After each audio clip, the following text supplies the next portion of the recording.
চলতি মৌসুমে ঠাকুরগাঁও সুগার মিলে ৬৫ দিনের আখ মারাই শুরু হয় গত ডিসেম্বরের দ্বিতীয় সপ্তাহ থেকে। পঞ্চগড় ও দিনাজপুরের শেতাবগঞ্জ সুগার মিল বন্ধ থাকায় সেখানকার চাষিরাও আখ সরবরাহ করছেন এ মিলে, তবুও আখের সংকট যেন কাটছে না। অন্যদিকে মিলজন এলাকায় মাঠের পর মাঠ আখ উৎপাদনের পর যান্ত্রিক মেশিনের সাহায্যে তৈরি করা হচ্ছে আখের গুড়। এমনকি স্থানীয় প্রশাসনের বিভিন্ন সময়ের অভিযানও বন্ধ করা যাচ্ছে না গুড় উৎপাদন। ফলে এ মৌসুমেও কাঁচামাল সংকটের আশঙ্কায় চিনিকল কর্তৃপক্ষ। তাদেরকে সতর্ক করেছি, তথাপিও তারা এটা রাতের অন্ধকারে এই কার্যক্রমগুলো পরিচালনা করছে। ইতিমধ্যে দুটি ভ্রাম্যমাণ কোর্ট পরিচালনা করা হয়েছে, সেখানে তাদের জরিমানাও করা হয়েছে। তবে কৃষকের অভিযোগ, কম মূল্যে আখ দিয়েও সময় মতো অর্থ না পাওয়ার পাশাপাশি নানা হয়রানির কারণে বাধ্য হয়ে গুড় উৎপাদন করছেন তারা।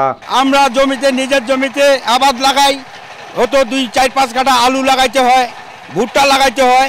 ওদের আশা কুষার থুইলে আমরা কিছু আবাদ করতে পারি না। অনেক প্রশাসনের চাপ ভোগ করতে হয়, আমাদের চুলা ভেঙে দেয়, আমাদের গাছের ক্ষতি করে, সবসময় মামলা দেয়। ওরা কত দেয়, অনলাইনে টাকা পাঠা দিব, কতবার দিদি 3 মাস পর টাকা আছে, তাও টাকা নাই। টাকা দিতে পারে না, কুষারও নেয় না, একদিন নেয় 2 দিন নাই।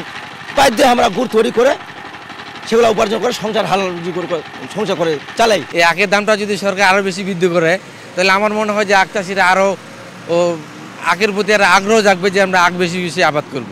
আখের সংগ্রহ ও মূল্য বাড়াতে উদ্যোগ নেওয়ার আশ্বাস চিনিকল কর্তৃপক্ষের।